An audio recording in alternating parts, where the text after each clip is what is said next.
Julian Assange has been locked away in one place or another for more than a decade. Julian Assange is so despised by elements within the permanent U.S. government that at one point, CIA Director Mike Pompeo discussed murdering him in the Ecuadorian embassy in London, where he was seeking asylum. Mike Pompeo has never been charged for that, which is a crime. Unelected bureaucrats can't just murder people they don't like. And he probably never will be charged with a crime. Virtually the entire ruling class in Washington is opposed to Julian Assange, and that's the reason that he has sat for years now in Belmarsh prison in London. Keep in mind, Julian Assange has not been charged with a crime in Great Britain, and yet he's being held there. So this fall, we went to Belmarsh, and we asked Julian Assange, why do you think you're being held as the most wanted man in America without ever being charged with a real crime? Here's what he told us.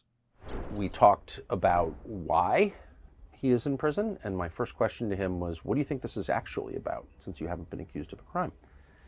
And he said something that really struck me, and I think having spent my life in Washington is absolutely right. He said he first became famous when WikiLeaks published documents and videos that the U.S. government had kept secret from the wars in Iraq and Afghanistan. They were gravely embarrassing to the Pentagon.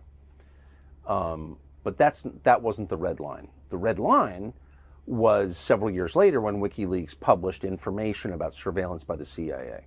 And so I asked him directly, are you aware of anyone being harmed or killed on the basis of information that he published? He said, of course not.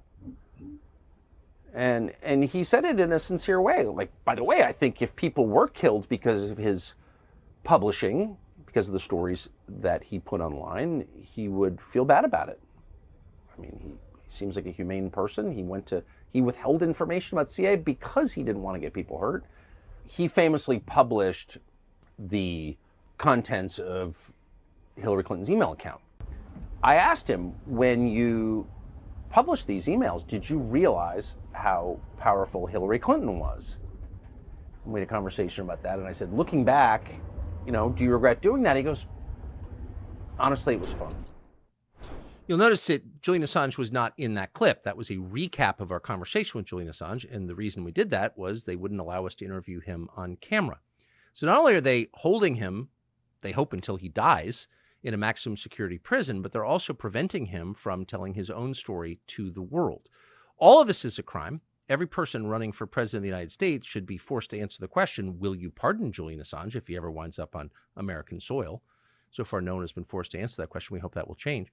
The woman you saw in the clip is Julian Assange's wife, Stella. She has been his greatest advocate in the free world, and she is now leading the effort to stop his extradition to the United States, where he would wind up in a supermax prison, never to be heard from again until he dies. She is a lawyer, a human rights activist, and we're honored to have her join us now. Stella Assange, thank you so much for coming on. Can you give us an update, because I know this is taking place right now, it's in progress currently, what the status of this extradition hearing is? Well, look, we've just been in court for 2 days, and this decision could be the final one. We didn't know when we were coming into it yesterday whether we would have a decision today.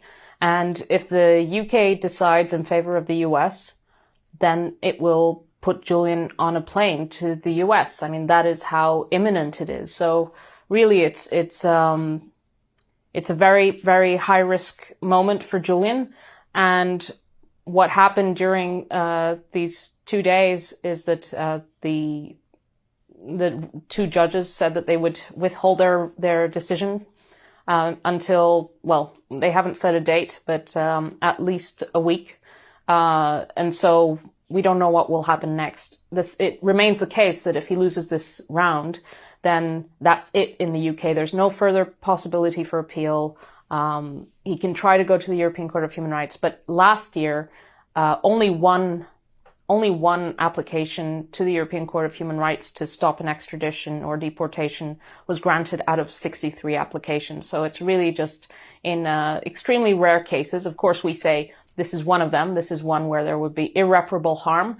And of course, the European Court of Human Rights should stop an extradition if the UK finds against him, but it's not a given.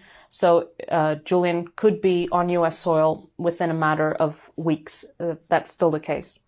I'm confused by the role of the UK in this. As far as I understand, he's never been charged with a crime in the United Kingdom. And yet the UK government is holding a journalist without charging him. I mean, this is what we accuse Russia and Iran and North Korea of doing.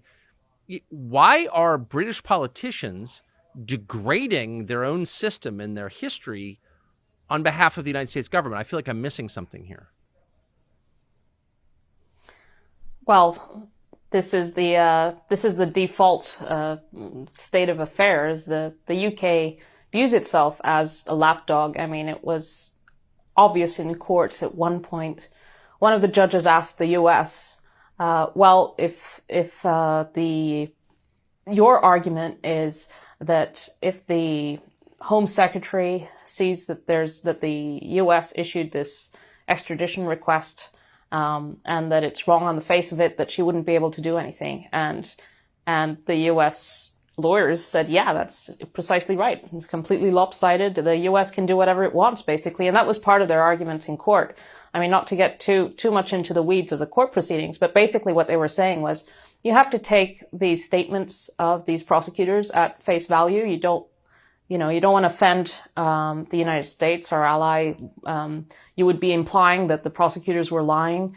And of course, that would never be the case. So they were trying to convince the court that they should just take it all at face value. And of course, inside the courtroom, it's like they're running two parallel cases. I mean, we're running the case, the true reality, which is that Julian's a journalist that exposed the wrongdoing of the country that's trying to extradite him. And the US is, just trying to attack Julian with all sorts of nonsense.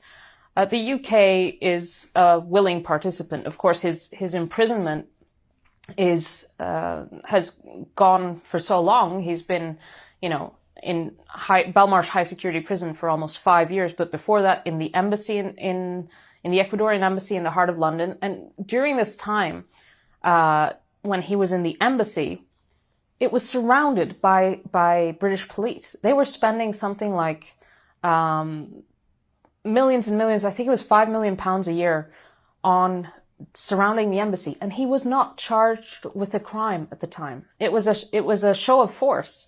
And of course, it was a show of force on behalf, by this British police, but to show the United States that they were, that they were showing their allegiance, basically. And that's how we've had this lawlessness for over a decade to hound Julian and to kind of send a signal. And his imprisonment in Belmarsh, is part of a game that they play, that the US says, well, the UK is keeping him. It's not really us.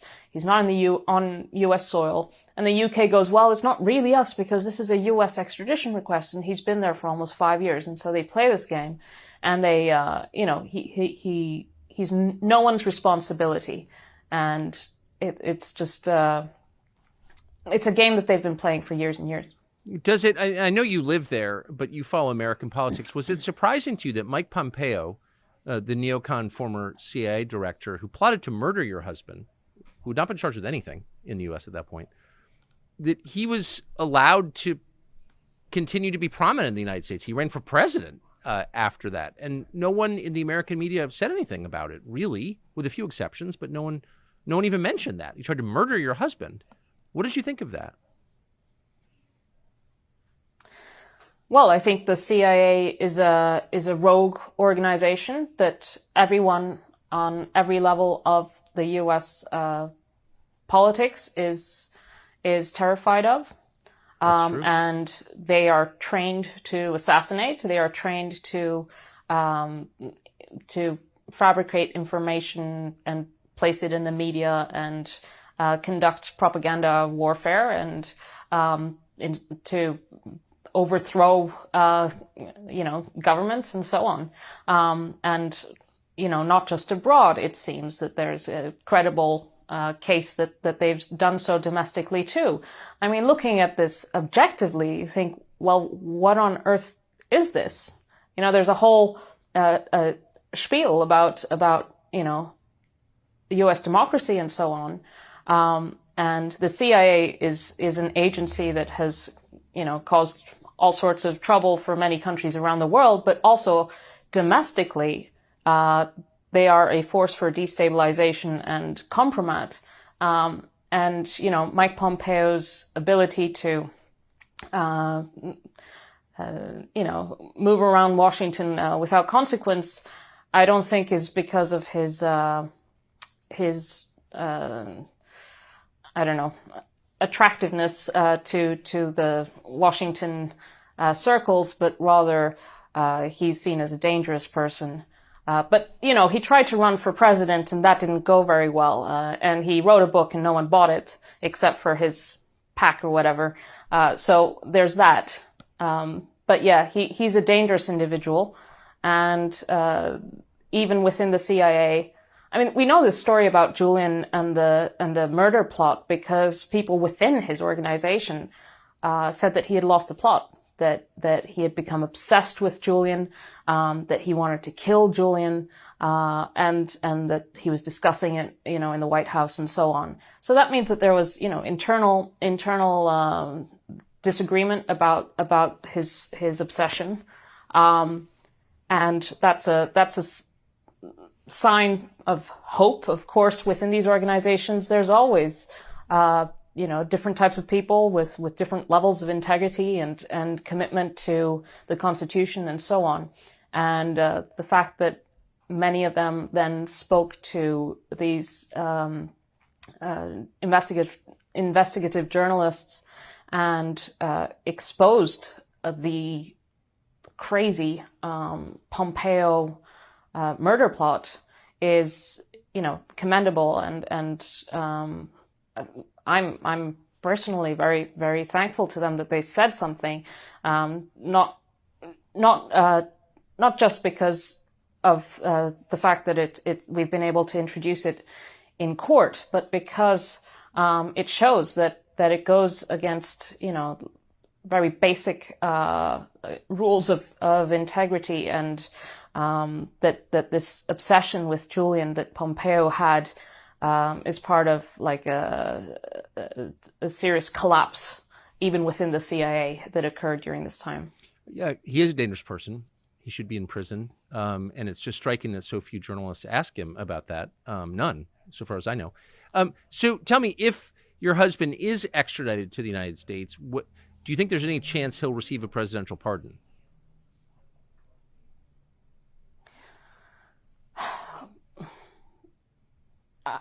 Any president who looks at this case and understands how it is a danger to the future of the U.S., not just the Constitution, but the political culture that there has been in the United States, that has been built on openness and a vibrant culture of opposition to centralized power. Yes.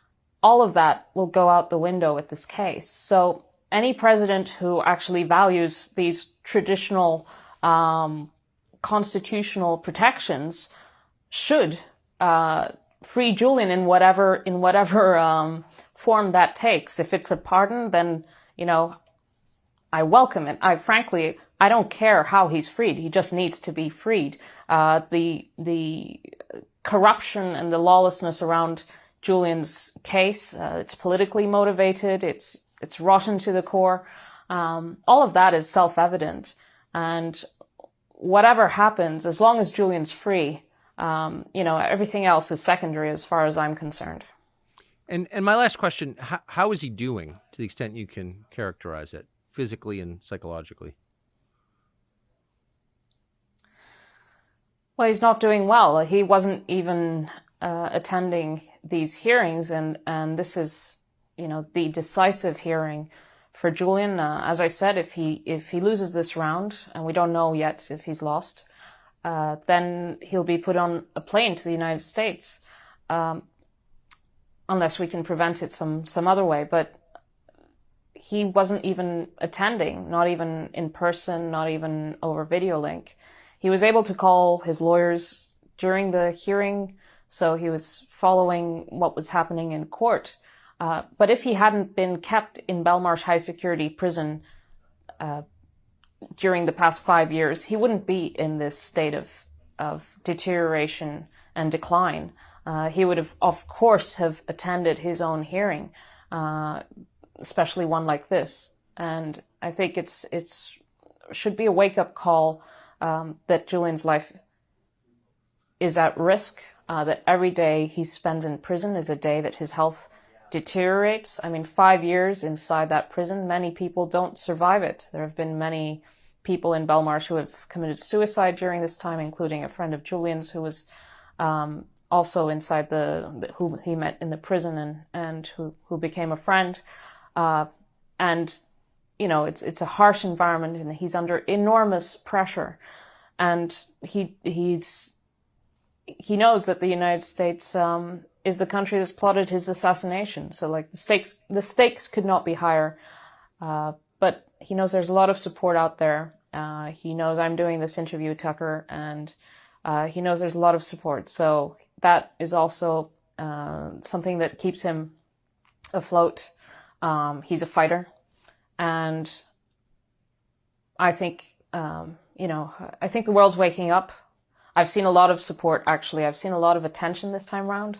The press is, I think, starting to realize what the implications are and how serious this is, and that it's not just about Julian, that it's actually threatening the press's ability to do its job in a very, very real way, especially the press that does the most important work, the one that makes those in power feel uncomfortable and worried about their future careers and freedom.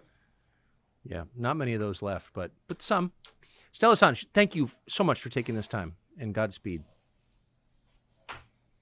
Thank you, Tucker. Thank you. Free speech is bigger than any one person or any one organization. Societies are defined by what they will not permit. What we're watching is the total inversion of virtue.